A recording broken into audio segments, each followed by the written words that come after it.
스가랴서 8장 1절에서 13절까지 다 찾으셨습니까? 교독하시겠습니다. 저부터 읽겠습니다. 만군의 여호와의 말씀이 임하여 이르시되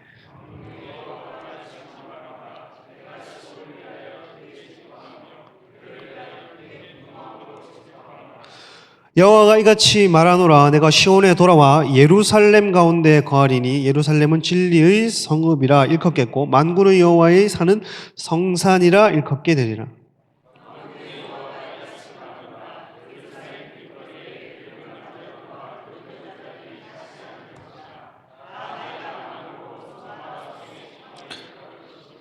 그 성읍 거리에 소년과 소녀들이 가득하여 거기에서 뛰놀리라.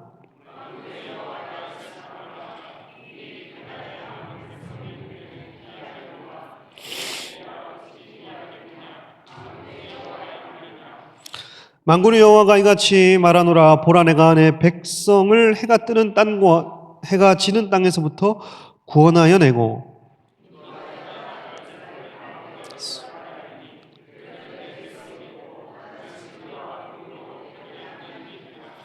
만군의 여호와가 이같이 말하노라. 만군의 여호와의 집 곧 성전을 건축하려고 그 지대를 쌓던 날에 있었던 선지자들의 입의 말을 이날에 듣는 너희 손을 견고히 할지어다.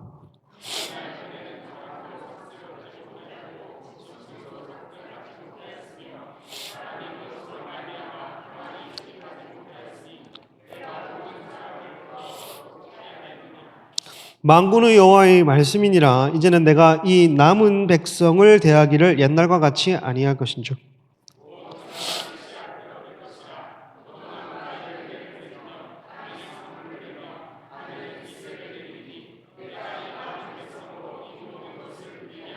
같이 읽겠습니다. 유다 족속아, 이스라엘 족속아,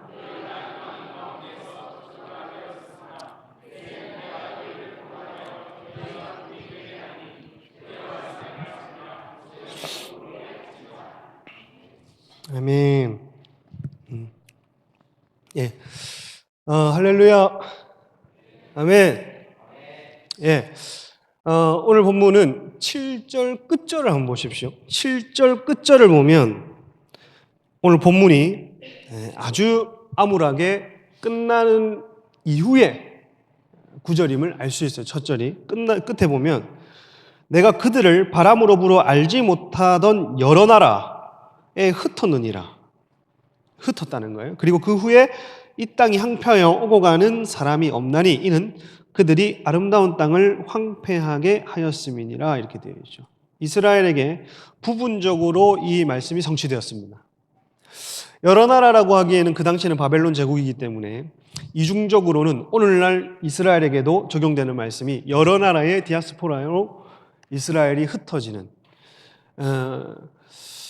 만국 위에 서게 될 시온산이어야 되는데 황폐하고 재건중이고 다시 주님을 메시아로 불러야 되는 그 나라의 회복. 아직은 온전히 성취가 되지 않았죠. 그런데 그 가운데서 황폐하게 되었다라고 하는 가운데서 7장의 끝으로 그냥 암울한 종결로 마무리 짓지 않고 하나님은 8장의 약속을 주십니다. 8장의 약속이 그냥 겉으로 보면 굉장히 그냥 긍정적이기 때문에 뭐라 해야 될까요? 속을 보지 못하면 그냥 좋은 말씀이구나 라고 넘어갈 수 있습니다.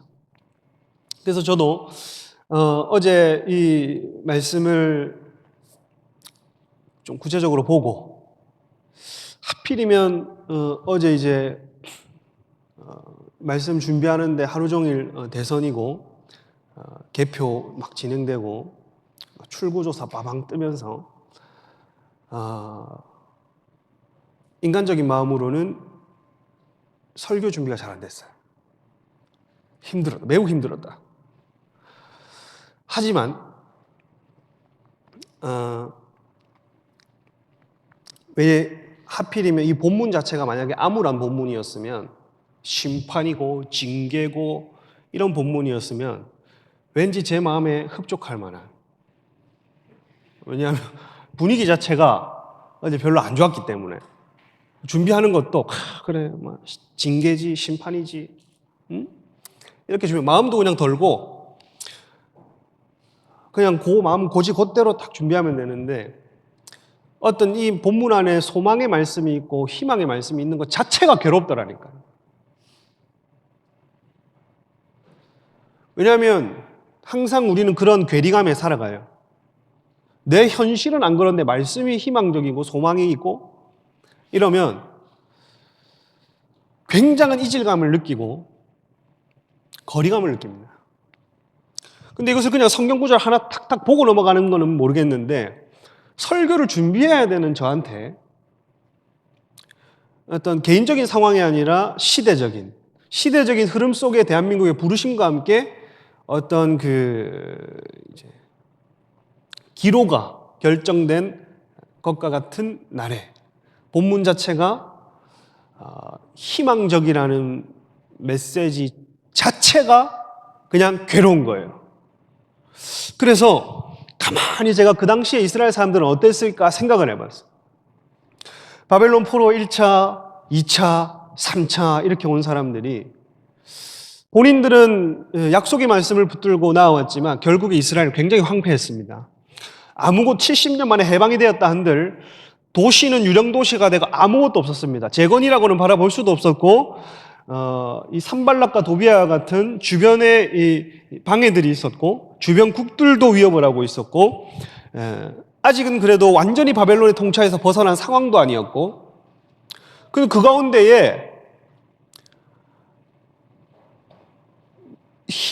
징계의 메시지도 전하는 선지자가 있었지만 징계를 전하다가도 오늘 가끔 이런 회복에 대한 말을 전하기도 하고 학계는 좀 비중적으로 더 그렇고 그걸 가만히 생각해 보니 믿음이 없으면 절망중에 있는 사람들에게 희망의 메시지 자체가 굉장히 힘든 관문이겠구나. 그 당시에 이스라엘 백성이 그랬겠구나. 우리는 그냥 성경을 읽을 때에는 그래 선지자가 와가지고 좋은 말씀 해주니까 얼마나 좋아 약속인데 라고 하지만 그 당시에 처해 있는 이스라엘 백성 가운데에 앞으로 있을 회복의 말씀 다니엘만 보더라도 수백 년 뒤에 있을 큰 날, 그 큰 날을 더 넘어서 저기 마지막 때의 재림 때에 있을 전쟁의 큰 날, 그 뒤에 있을 별과 같이 빛나리라. 그러니 그 당시에 거의 한 10만 명의 일이라고 할 수 있는 수많은 사람의 이 비율 중에 한 명이 다니엘이었는데 그 믿음 가지고 살아가는 게 얼마나 믿음이 없으면 이질감이고 괴리감이고 자신의 기도가 조금의 믿음도 없으면 땅에 떨어질 만한 말이겠냐고요.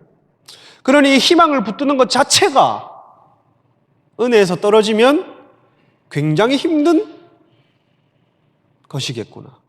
징계와 치는 메시지가 우리의 마음을 가끔 후벼 파는 것 같지만 내 믿음이 이 시금석과 같은 기준에 부합하는지 안 되는지 이걸 판단할 때 징계가 아니라 소망을 막 얘기하고 계시는데 그것이 믿어지지 않을 때에 그게 얼마나 괴로운 일일까?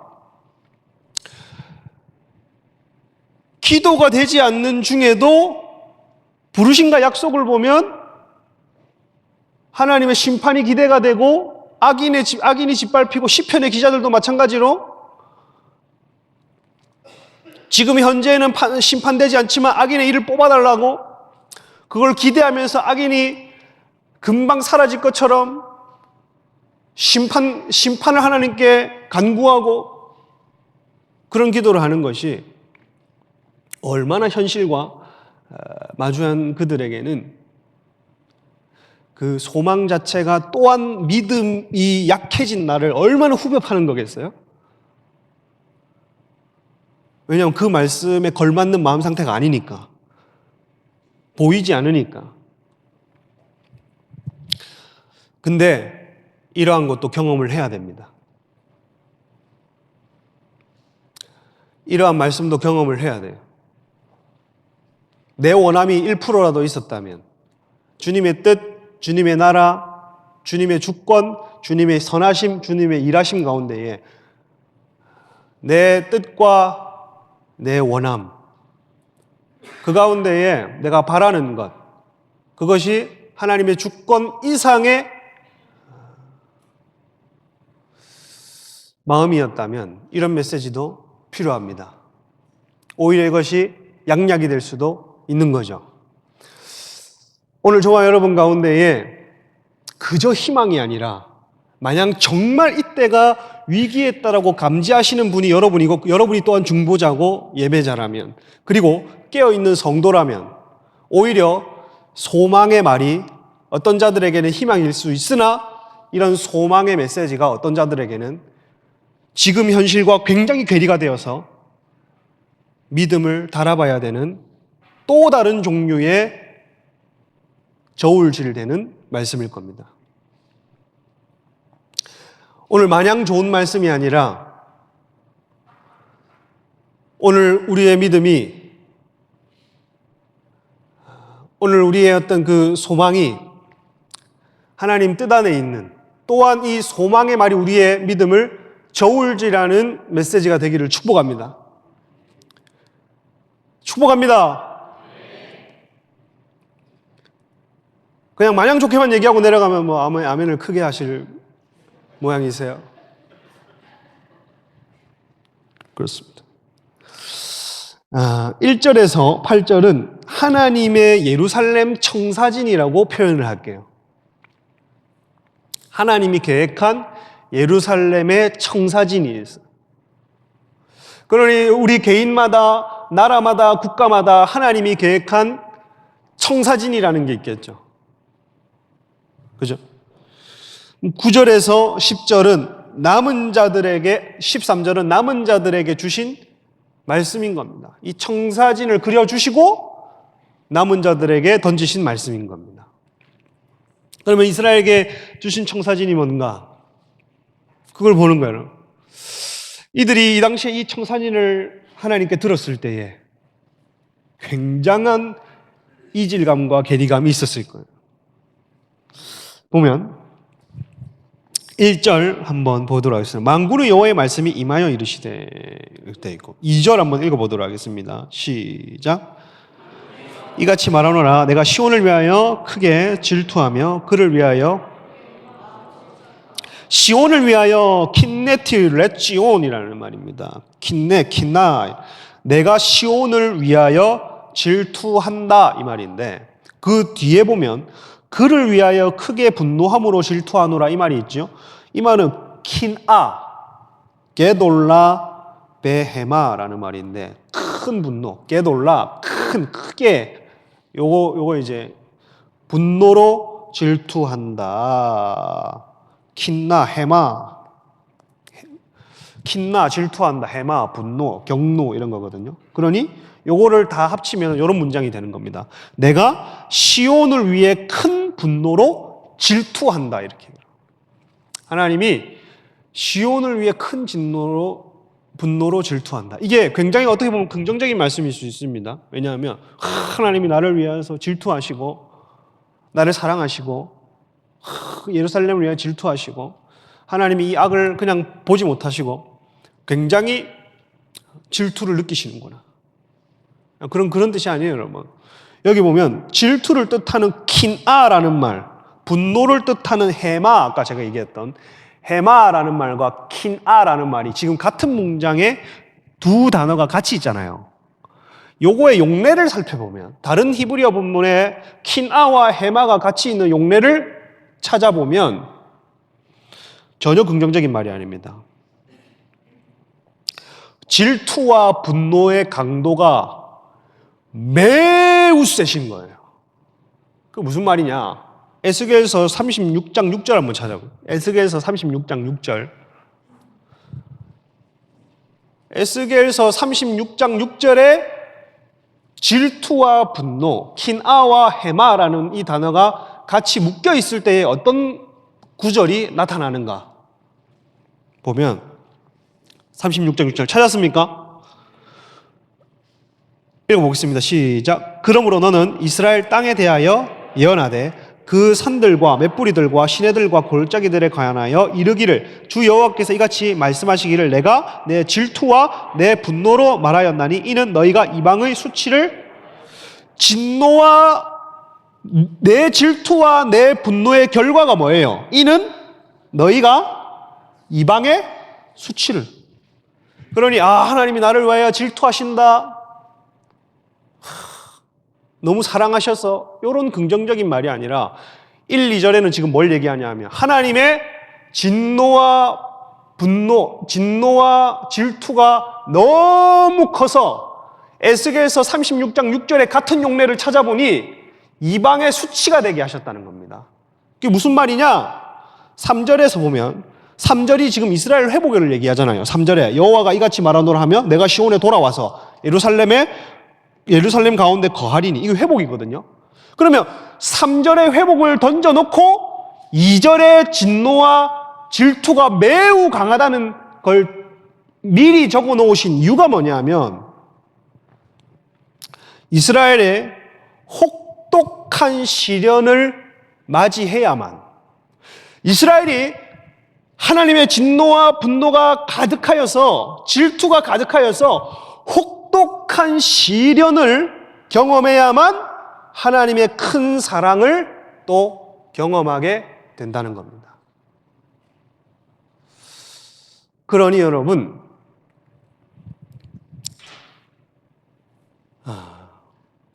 이제 대한민국이 무조건 잘 된다 한때는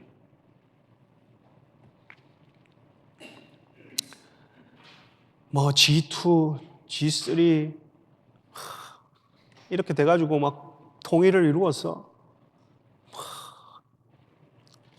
그럴 것처럼 소망의 메시지들이 우리 귀에 좋았을지는 모르겠습니다. 그런 메시지들이 거짓되었다, 잘못되었다, 이런 얘기를 하고 싶은 게 아니에요. 그때 그 메시지가 필요했다면 돌이켰어야 되겠죠. 근데 지금 성경적인 질투와 진노, 그 뒤에 회복에 대한 메시지를 보니까 우리는 이해할 수 있는 거예요. 하나님이 하나님을 떠난 이스라엘을 징계하신 후에 회복을 주시는데, 이 회복은 반드시 강력한 시련을 거치지 않으면 회복도 주어지지 않는 것이다. 그래서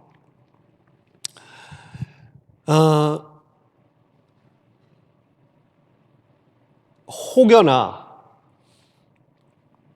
이런 어떤 이후에 이 대한민국의 이 상황이 독재 국가나 독재적 이 행보를 거치면서 교회를 탄압하거나 반성경적으로 차별금지법, 목사님도 마지막 새벽기도 때 얘기하셨죠. 학생인권 조례 얘기하셨지만 그게 곧 차별금지법에 대한 얘기로 정리를 하시면 됩니다. 차별금지법 이런 것들은 지금 100% 어느 쪽이 발의를 하고 통과를 시키려는지 바보가 아니면 보이십니다. 그럼 이게 통과가 되면 그냥 문제가 아니라 동성애와 간음은 땅을 더럽히는 죄입니다.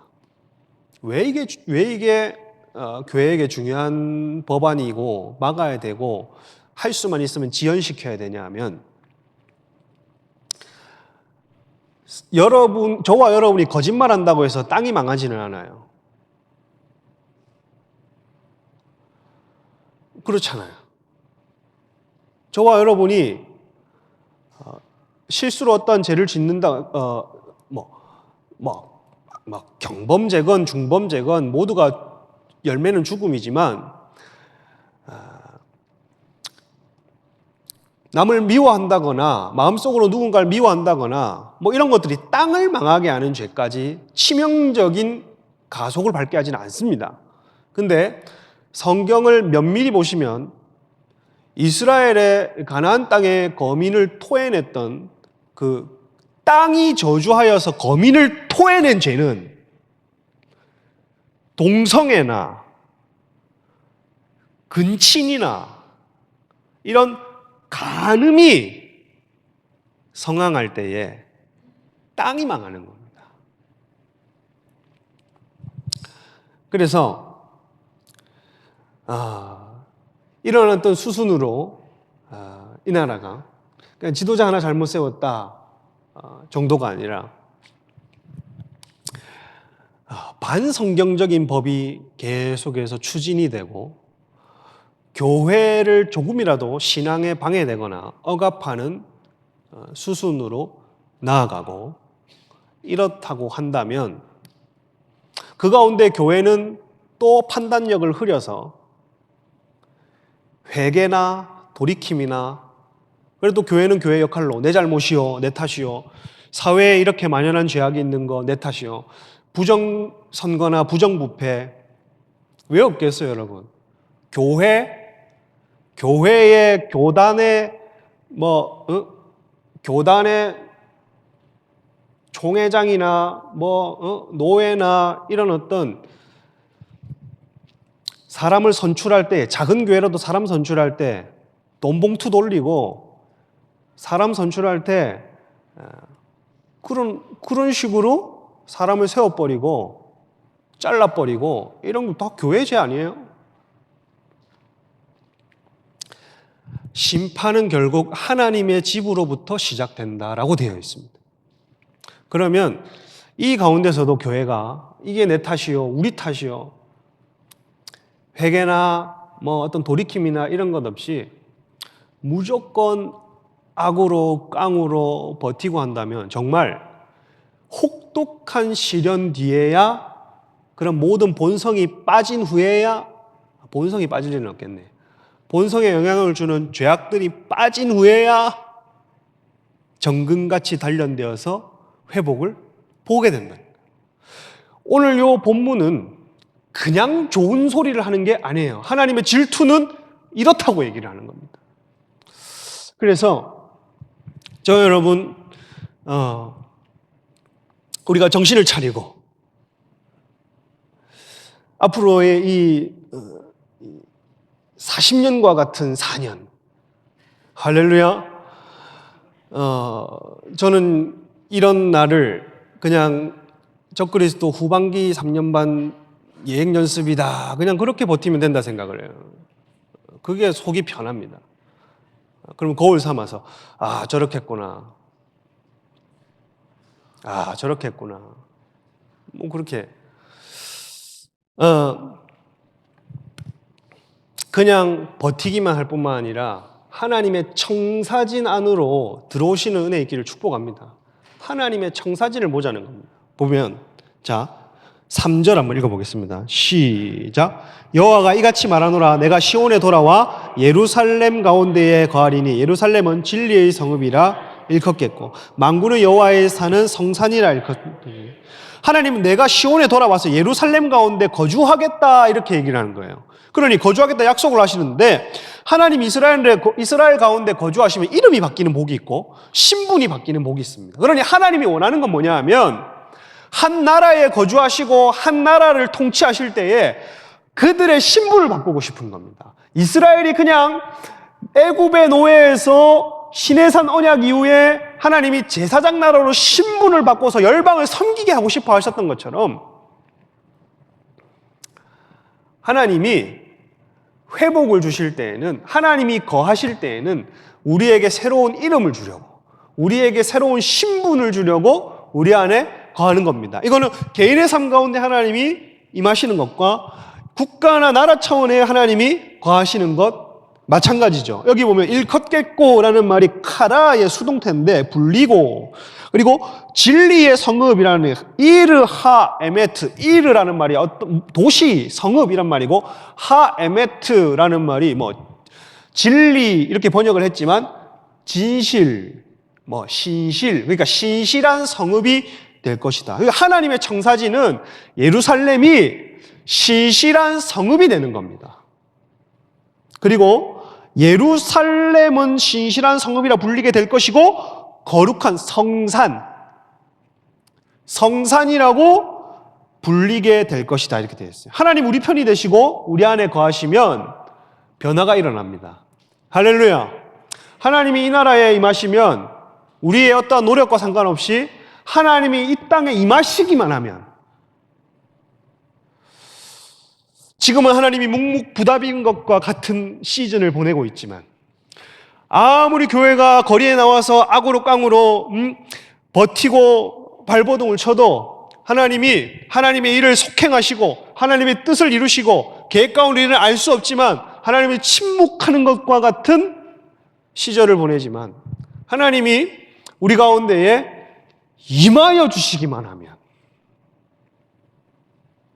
임하여 주시는 것만으로도 새로운 이름이 주어지고 새로운 신분이 주어지고 그리고 변화가 임하는 거죠. 개인의 삶도 마찬가지입니다, 여러분. 우리가 우리의 노력으로 변화됐거나 우리가 노력으로 하나님의 자녀라는 신분을 얻었습니까? 아니란 말이죠. 하나님이 우리 마음 가운데 오신 것 그 직후부터 우리는 신분의 변화가 일어났습니다. 우리는 우리 이름의 새로운 이름, 성도라고 하는, 마귀 백성에서 성도라고 하는 새로운 신분과 이름이 주어진 거죠. 할렐루야. 하나님의 쉐칸, 하나님의 거주하심, 하나님의 임하심이 있기를 우리는 기도합시다. 할렐루야. 자, 어제 오늘 기도했어요. 하나님, 이 말씀이 사실이라면 하나님 교회가 돌이키고 교회의 기도를 들으시고 하나님 하늘에서 들으시고 이 땅을 고쳐주시기 위해 하나님 임하시기만 한다면 변화는 저절로 일어나는 건데요. 하나님, 개인의 삶 가운데 불현듯 내 삶 가운데 하나님 찾아오셔서 임하여 주심과 동시에 나는 신분이 변화된 것처럼 하나님 그 은혜를 잊고 살았는데 하나님 이 나라 이 민족 조선으로 완전히 망해가는, 거리에 똥물이 흐르고 여인들은 젖가슴을 내고 다니고 온갖 질병들과 미개하게 살았던 이 나라가 불현듯 하나님이 복음과 함께 임하심과 동시에 이 나라는 마치 신분이 변화된 거예요. 평양 동방의 예루살렘이라고 하는 신분이 급격하게 변화된 것처럼 그 은혜를 하나님이 이 땅에 잊고 살았는데 이제는 개인의 삶, 개인의 영이 그런 부분들로 우리가 많이 이런 부분들을 잃고 살았는데 하나님 다시 이 나라에 하나님이 임하여 주시기만 한다면 소망이 있습니다. 이게 우리 힘으로 될 수 없는데 하나님 어떻게 하면 주님 임하십니까?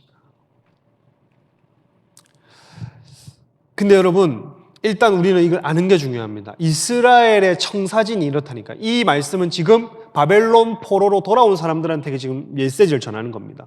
아무것도 아닌 백성한테, 이제 막 돌아와가지고 막 성전 짓고 아무것도 없는 백성한테 내가 너희에게 거하겠다. 내가 너희와 함께 하겠다. 내가 너희와 함께 하여서 새로운 이름을 주겠다. 신분의 변화를 주겠다. 그 믿음이 없는 사람들은 야, 내가 어떻게 바벨론에서 나온 것만으로 어떻게 내가 믿음으로 왔어? 그것도 대단한 믿음이야. 근데 와가지고 보니까 온갖 들풀이 자라있고 도시는 망해가고 있고 바람 소리만 슉 불고 아무것도 없는 도시에 내가 이제 임한다. 바벨론 포로는 어쩌어쩌 했는데 이게 뭐 선동이 되었는지 이게 막상 와서 보니까 아무것도 없는데 하나님 임하신다고, 함께 하신다고. 이거는 소망이 아니라 그 낭망한 사람들에게 후벼 파는 말이에요. 내가 믿음이 없는 건가? 이게 정말 실제인가? 이게 정말 약속이 맞는 건가? 얘네 다시 돌아가야 되는 건가? 얘 정말 사기를 당한 건가? 이러면서 남은 자가 추려지는 겁니다, 여러분. 그럼에도 불구하고 하나님의 임하심을 믿는 자, 그럼에도 불구하고 하나님의 도래를 믿는 자, 그러면서 남은 자 중에 또 남은 자가 일어나는 거예요. 그래서 4절에 보면 만군의 여호와가, 한번 읽어보겠습니다. 시작. 만군의 여호와가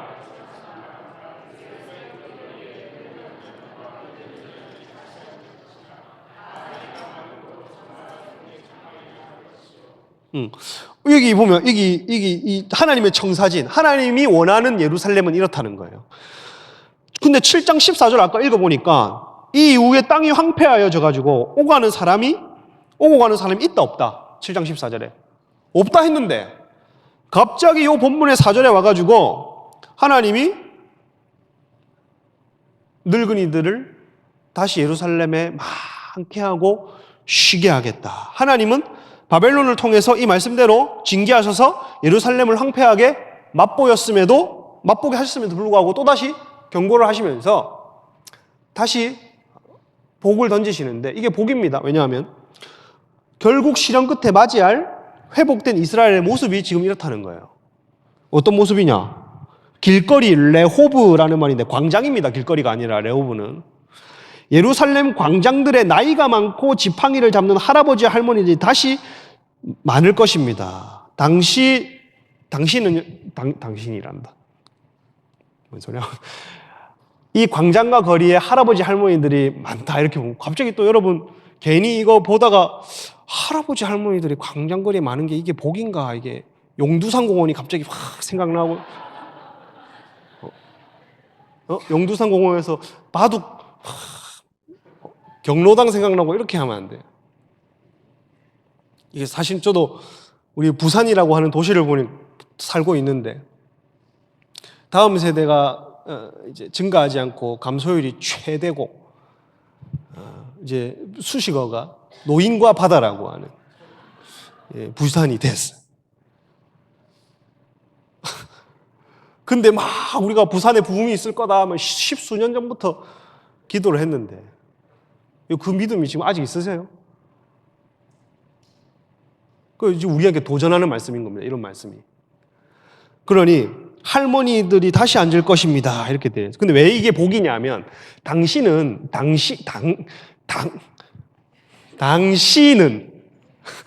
전쟁 중입니다, 여러분. 그러니 늙은이들이 없고 빨리 전쟁에 죽고 단명이 되는 거예요. 그러니 사람들 인식에는 오래 사는 게 복이었던 거예요. 그러니 이게 복인 거예요. 이제 예루살렘에 노인들이 있고 그리고 어느 정도 노인이냐면 집을 노인까지. 요즘 또 이렇게 또 우리가 연령대가 높아져가지고 이 말씀이 어떻게 복인가 또 싶으시죠? 난 지팡이 짚는 데까지는 안 살고 싶다. 예전에 저희 할머니 소원이 이거였어요. 할머니는 마지막 그 소원이 뭐예요? 빨리 죽는 거. 와, 빨리 죽고 싶는. 이래 살아. 아프면 뭐하노? 빨리 죽어야지. 요게 복이었대요. 근데 여기서는 복이 지팡이를 잡고서라도 살아가는 게 복이라는데 그만큼 장수하기가 힘든 시대였다. 그리고 5절에 보면 그 성읍거리에 소년과 소녀들이 가득하여 거기에서 뭐 한다고요? 여기도 거리가 레호브를 여기도 광장입니다. 그 광장에 어른들은 이제 지팡이를 짚고 있으니까 가만히 앉아서 쉬고 있고 소년과 소년들이 가득하여 가득하게 되어 수동태거든요. 되어서 이 애들이 막 서로 놀고 뛰어 놀더라는 말입니다. 이게 남자와 여자 그리고 노인과 아이라는 말을 적어준 것만으로도 이 당시에 약자들이거든요. 여자들이 많아진다, 아이들이 많아진다, 그것도 예루살렘 성전에 이런 거 잘 안 적습니다. 약자들에 대한 어떤 이런 부분은. 그러니까 백성으로 퉁치고 말아버리지. 근데 그만큼 소망을 주신 이렇게까지. 그리고 광장과 거리는 광장은 어떤 곳이냐면 재판이 일어나고 언론 자리였어요. 언론이. 당시는 뭐 TV가 없잖아요. 광장에서 다 공포하고 재판을 행했습니다. 그래서 기득권이 거기에 많이 있고 불법한 재판이 일어나고 불의한 재판이 일어나고 불의한 공의가 일어났는데 그러한 것들이 싹 사라지고 이스라엘과 예루살렘에 다음 세대가 넘쳐나는 복입니다. 사절로 그냥 끝났으면 정말 노인과 바다예요. 근데 5절에 보니까 노인들도 막 뛰어놀고, 노인들이 뛰어놀면 안 되지. 금방 또, 노인들이 뛰어놀면 안 돼. 노인들은 예루살렘 광장에 그냥 가만히 앉아 계시고, 애들은 막 앞에서 막 뛰어다녀. 여러분, 대한민국의 앞날의 소망이기를 축복합니다. 대한민국 다음 세대가 점점 없어져 간다고 하는데 완전히 저출산 국가에 지금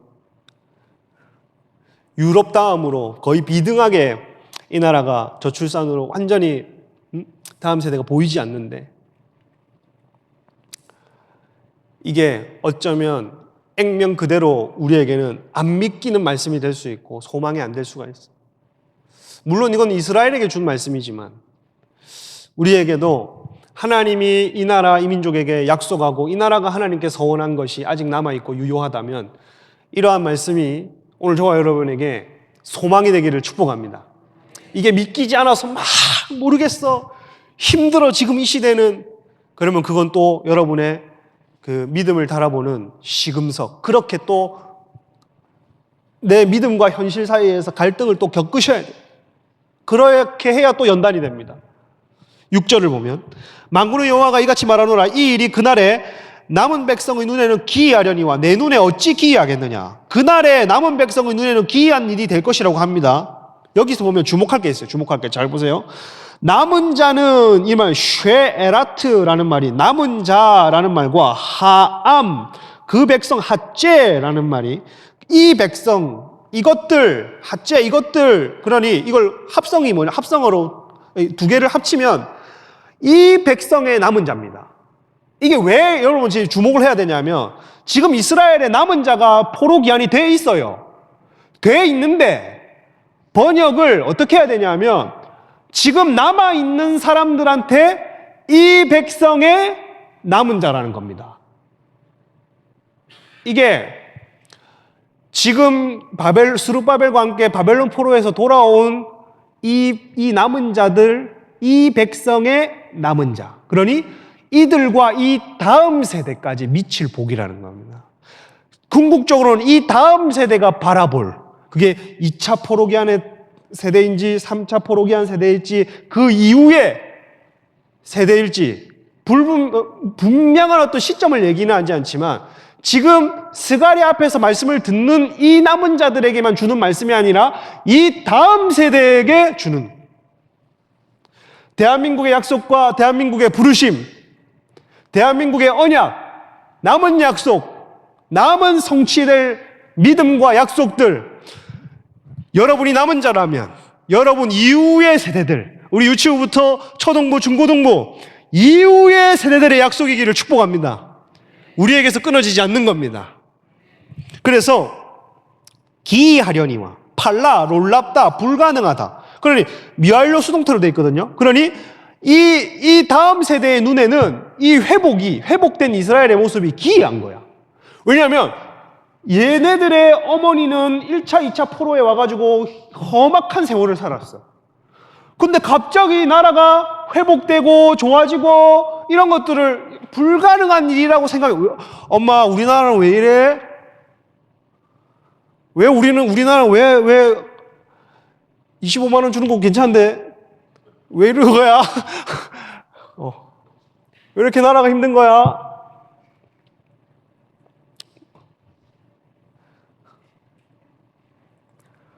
불가능한. 엄마 왜 이래? 왜 한반에 우리는 왜 자꾸 이상한지는 지금 제3국 애들이 나타나고 다른 나라 이민자들이 많고 한국 사람이 많이 안 보이는 거야? 이 당시에 이 포로 귀환자들은 아무리 생각해도 자기 시대가 박복한 시대인 거예요. 괜히 우리 엄마 아빠가 바벨론에서 나와가지고 나는 지금 험악한 시대를 살고 있는 거예요. 근데 갑작스럽게 회복된 이스라엘 모습을 보니 불가능한 일이, 기이한 일이 벌어진 거예요. 근데 그들에게는 기이한 일이지만 하나님에게는 어떻다고요? 하나님에게는 기이한 일이 아니다. 왜냐하면 하나님 자신의 성품이 신실하신 분이고 하나님은 공의로운 분이셔서 하나님은 자신의 약속을 지키셔야 되고 하나님은 공의롭게 자신이 한 말을 뱉으신 것을 정확하게 지키셔야 되는 분입니다. 그걸 7절과 8절이 얘기하고 있는 거예요. 7절, 8절 다 같이 한번 읽어보겠습니다. 시작. 만군의 여호와가 이같이 말하노라. 보라, 내가 내 백성을 해가 뜨는 땅과 해가 지는 땅에서부터 구원하여 내고 인도하다가 예루살렘 가운데 거주하게 하리니 그들은 내 백성이 되고 나는 진리와 공의로 그들의 하나님이 되리라.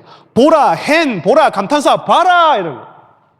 봐라, 하나님은 어떠하지? 너희 기이하게 생각하지? 지금 기이한 일이 불가능한 일이라 생각하지? 아니야. 하나님은 신실하신 분이야. 하나님은 공의로운 분이야. 하나님은 의로운 분이라서 네 눈은 의롭지 않고 네 눈은 신실하지 않고 하나님을 배반했다가 바알을 섬겼다가 하나님을 좋아했다가 다른 신을 섬겼다가 네 눈은 신실하지 않기 때문에 이게 안 믿어지는 거야. 네 마음은 의로움이 하나도 없는 거야. 공의가 절대 없는 거야. 절대 네 편만 드는 거야.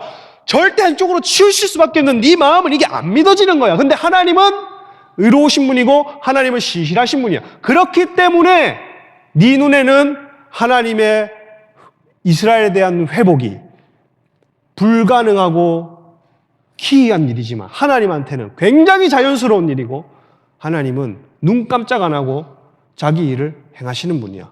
요겁니다.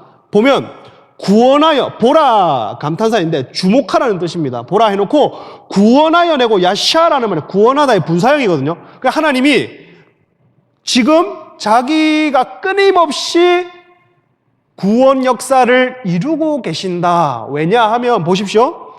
이스라엘 남은 백성을 위한 지속적인 구원을 어느 땅에서부터 어느 땅에서까지, 해 뜨는 데에서부터 해 지는 데까지, 그러니 동쪽 끝에서부터 서쪽 끝에서까지 오늘 이스라엘이 고토로 돌아오는 일들을 보세요. 여러분, 정말 유대인이 일본 땅까지 왔었거든요.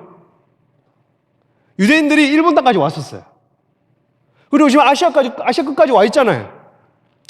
러시아에도 있잖아요. 서쪽 끝에 유럽에 있잖아요. 그런데 이런 사람들이 지금 고토로 돌아오잖아요. 하나님 마지막 때에 이스라엘의 남은 자들을 회복시키기 위해서 하나님의 일들을 하고 계십니다.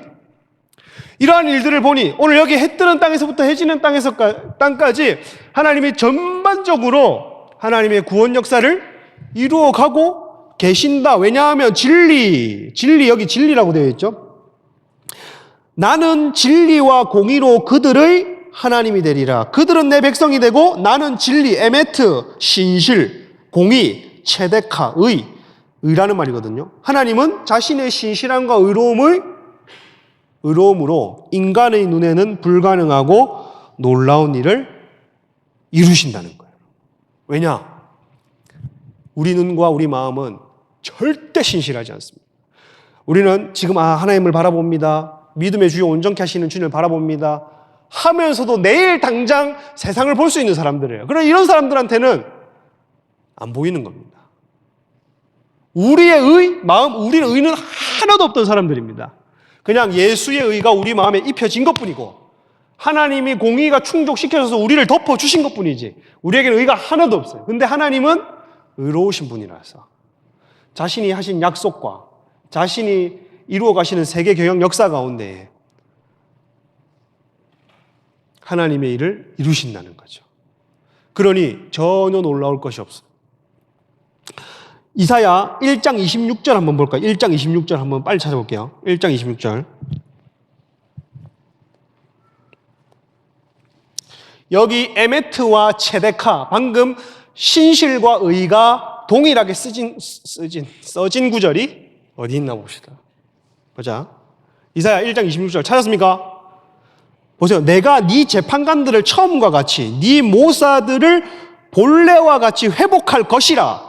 그러한 후에야 네가 의의 성읍이라. 의의. 그 다음에 뭡니까? 신실한 고울이라 불리라 하였다.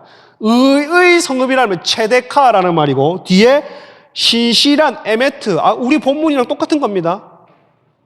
그런데 앞에 구절 보세요. 내가 네 재판관들을 처음과 같이 네 모사들을 본래와 같이 회복할 것이라.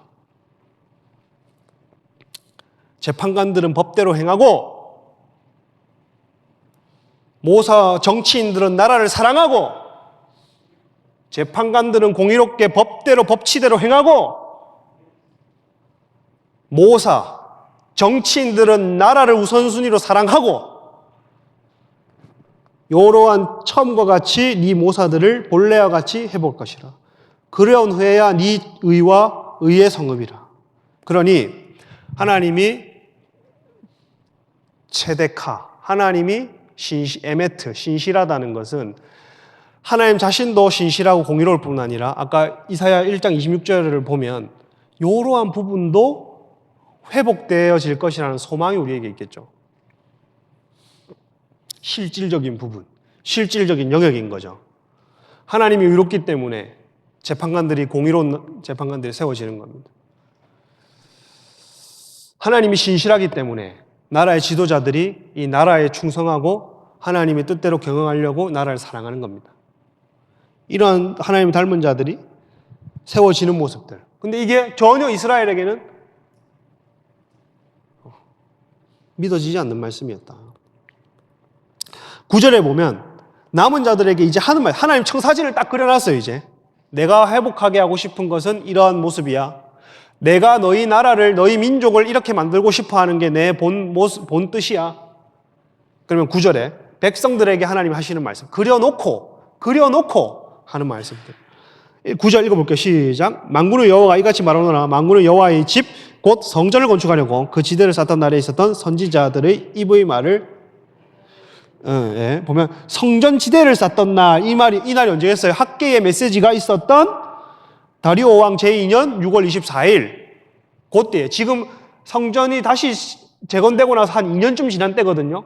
그때부터, 그리고 그 지대를 쌓던 날에 있던 선지자들의 입의 말을 이 날에 듣는 너희는, 그러니 성전 지대를 쌓던 날 때부터 활동했던 선지자들의 말을 지금 듣는다라고 하는 거 보니까 이 선지자들은 누구냐 하면 학계와 스가랴를 얘기를 하는 겁니다.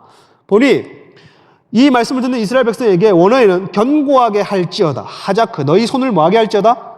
견고하게, 하자크, 강하게 하다는 겁니다. 너희 손을 강하게 해라. 포기하지 말아라는 겁니다. 하나님은 자신의 청사진을 그려놓고 뭐라고 얘기를 하냐 하면 포기하지 마라. 붙들어라. 포기하지 마라. 붙들어라. 버티는 걸 넘어서 포기하지 말고 붙들어라. 여러분, 이 나라 이 민족이 앞으로 이 1, 2년 후에 어떻게 돌아갈지 모르겠으나 그냥 버티려고만 하지 말고 그냥 사명 내려놓고 부르심 잠시 내려놓고 버티면 끝나겠지 버티려고만 하지 말고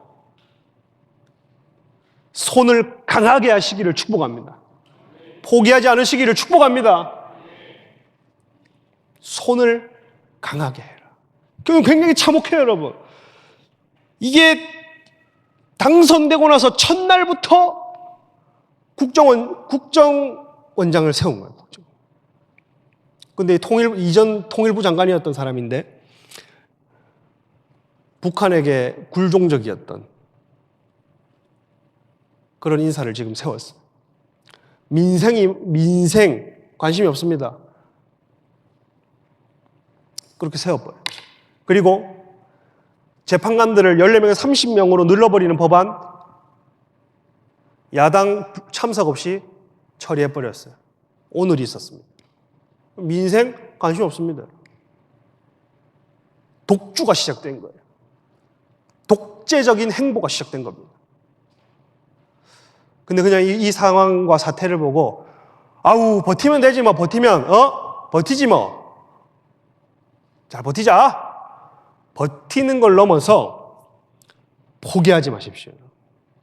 우리의 부르심을 포기하지 마십시오.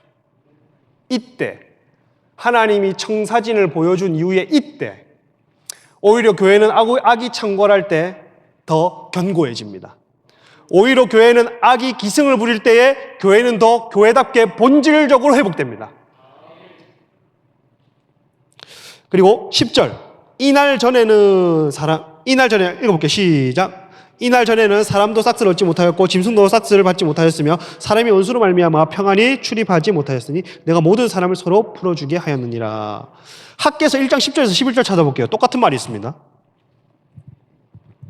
학개서 1장 10절에서 11절. 짐승도 삭스를 받지 못하였다. 그러니까 임금을 못 받았어요. 이전에는. 이날 전에는. 보면 10절 찾았죠? 보면 그러므로 너희로 말미암아 하늘은 이슬을 그쳤고 땅은 산물을 그쳤으며 내가 이 땅과 산과 곡물과 새 포도주의 기름과 땅의 모든 소산과 사람과 가축과 손으로 수고하는 모든 일에 헌제를 들게 하였느니라. 가축 또한. 그러니 오늘 본문 똑같지요? 오늘 본문에도 짐승도 삭스를 받지 못한다. 그러니까 짐승이 밥 깔고 수고해도 이게 기근이 있어가지고 회복이 안 되는 거예요. 사람이 아무리 경작을 해도 열매가 안 나는 거예요. 그래서 16년간 성전 재건을 포기했던 때에는 기근과 원수의 방해로 가득했습니다. 그 얘기를 하고 있는 겁니다. 원수로 말미암아 평안히 출입하지 못하였으나 야 너희 그냥 포기하고 그냥 손을 내려놓고 손에 힘을 내려놓고 버티면 되겠지 하고 포기하고 살았더니 어떻게 됐냐? 네가 수고한 것 열매 맺지 못했고 네 짐승이 수고한 건 열매 맺지 못했고 그러니 손을 강하게 해라. 더욱더 사명과 부르심에 집중을 하고 버티려고 하지 말고 포기하지 않으려고 해라. 강하게 해라. 또 내가 모든 사람을 서로 풀어주게 하였느니라 이렇게 되어있죠. 풀어주게 하였느니라. 이 말은 이거 번역이 잘못됐습니다. 그래서 제가 아주 친절하게 번역을 해드릴게요. 또 네가 모든 사람을 서로 풀어주게 하였느니라를 제대로 번역하려면 이렇게 해야 됩니다. 시간이 없으니까 그냥 히브리어 빼고 제가 번역만 합니다. 내가 모든 사람을 서로 대항하도록 내어 보냈다. 그리고 앞에 여러분이 보는 개역 성경에는 내가 모든 사람을 서로 풀어주게 긍정적인 뭔가 해방되는 느낌이잖아. 근데 번역을 제대로 하면 내가 모든 사람을 서로 대항하도록 하였다. 그러니 기근도 있고 아무리 수고해도 기근이 있고 주변에서 방해도 있고 억압도 있고 그리고 이 나라와 나라 가운데서 서로 분열이 일어나고 교회와 교회 가운데서도 이 교회니까 이스라엘은 서로 대적하고 대항하고 이런 일들이 일어났다. 11절 12절 만군의 여호와의 말씀이니라 11절 이제는 내가 이 남은 백성을 대하기를 옛날과 같이 아니할 것이다. 그러니 이전에는 네가 이랬는데 방금까지 이런 일이 있었는데 이제는 그렇게 대하지 않을게. 12절입니다. 12절 읽어볼게요. 시작. 곧 포도나무가 열매를 맺으며 땅이 산물을 내며 하늘은 이슬을 내리니 내가 이날을 하나님은 이스라엘의 남은 백성을 이전과 같이 대하지 않겠다. 아까 말했던 너희가 손을 놓고 그냥 포기하고 살았을 때 버텨야지 하고 살았을 때에 기근이 있었고 서로 대항하고 그리고 주변에 방해가 있었고 이제 이렇게 대하지 않겠다. 하늘도 이슬을 낼 것이다. 이렇게 되어 있죠. 아까 학개서 1장 10절에 뭐라 했습니까? 하늘은 이슬을 내리지 않을 것이라 했는데 이슬을 낼 것이다. 그러므로 너희로 말미암아 하늘은 이슬을 그쳤고 라고 했는데 땅은 산물을 그쳤으며 라고 학개가 분명히 얘기했는데 스가랴는 회복될 것이다. 이스라엘 이전에 경험했던 모든 징계가 종결되고 회복을 주시겠다는 약속입니다. 여기 보면 누리게 하리라 나하리라는 말인데 소유하다. 그러니 평강의 씨앗으로 너희가 주는 씨앗으로 포도의 열매를 맺고 이제 산물이 나고 평안을 다시 찾는 것을 너희가 소유로 얻을 것이다. 요 이제 약속을 남은 자들에게 주는 겁니다. 왜냐하면 학개서 2장 18절에서 19절을 보면 요 말씀을 신실하게 이루실 것이기 때문이에요. 학개서 2장 18절에서 19절 뭐라 돼 있냐? 너희는 오늘 이전 일을 기억하라. 아홉째 달 24일 곧 여호와의 성전지대를 쌓던 날부터 기억하여 보라. 19절 곡식 종자가 아직도 창고에 있느냐? 포도나무, 무화과나무, 석류나무, 감람나무 열매가 맺지 못하였느니라. 그러나 오늘부터 내가 너희에게 뭐하리라? 복을 주리라 했단 말이야. 다시 버티려고 했던 이스라엘이 다시 16년 동안 하나님의 집은 성전을 세워드리지 않고 자기 편박한 집에 사는 것만을 추구하고 사명을 내려놓고 포기하고 살았다. 도저히 소망이 없어서 소망의 메시지도 후벼 파는 소리가 되어서 아무것도 할 수 없었는데 난 포기해야 되겠다 하고 내 집만을, 내 삶만을 아니하고 살 때에 그 시절이 지나고 다시 학계 때에 성전을 재건하는 그때에 그래 오늘부터 복을 주도록 하겠다. 그러면서 마지막 13절 한번 읽어보겠습니다. 13절 시작. 너희가 이방인 가운데에서 저주가 되었으나 이제는 내가 너희를 구원하여 두려워하지 말지니라. 유다 족속과 이스라엘 족속아 너희가 이방인 가운데서 뭐가 되었다고요? 저주가 되었으나. 이스라엘 봐라 이스라엘. 오늘날도 이스라엘은 굉장한 치욕거리고 저주거리입니다. 재수 없는 게, 유럽 사람들한테 재수 없는 게 유대인이에요. 그 당시에도 그랬고 지금도 그렇고 마지막 때가 되면 성도도 그렇고 되었으니 이제는 내가 너희를 구원하여 너희가 뭐가 되게 하리니? 복이 되게 하리니. 할렐루야. 복이 되게 하리니 두려워하지 말지니라. 뭐 하라고요? 손을 견고하게 할지니라. 그래 하나님이 오늘 본문은 이겁니다. 청사진을 막 그려놓고 어떤 사람은 이게 안 믿어져 하는 사람은 남은 자 중에 남은 자가 되지 않을 것이고, 하나님 청사진을 그려놓고 그래도 내가 포기하지 말아야지.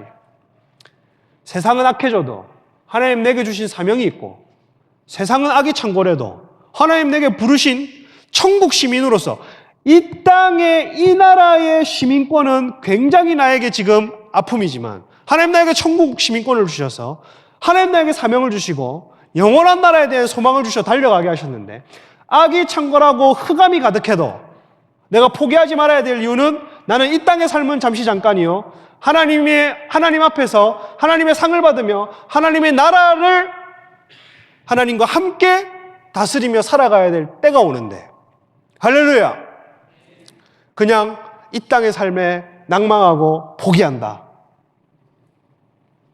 그냥 버티는 식으로 믿음 안 자랄 겁니다. 쓱만 날 거예요. 쓱만. 앞으로 뉴스를 보고 보도를 봤을 때 그냥 버티고, 아이고 너무 새끼,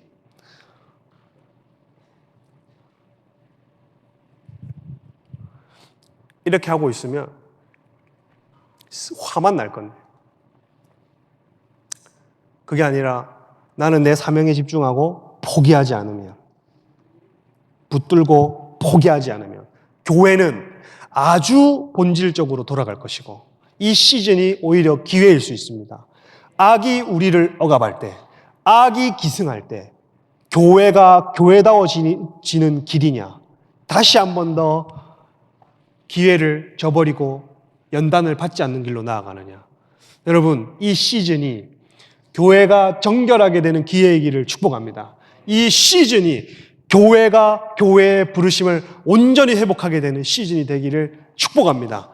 이 시즌이 그냥 버티는 수준이 아니라 포기하지 않고 믿음과 내 삶을 결부시켜서 정말 하늘의 소망이 있구나 달려가는 귀한 은혜 있기를 주님의 이름으로 축복합니다. 우리 한번 기도하고 마무리하도록 하겠습니다.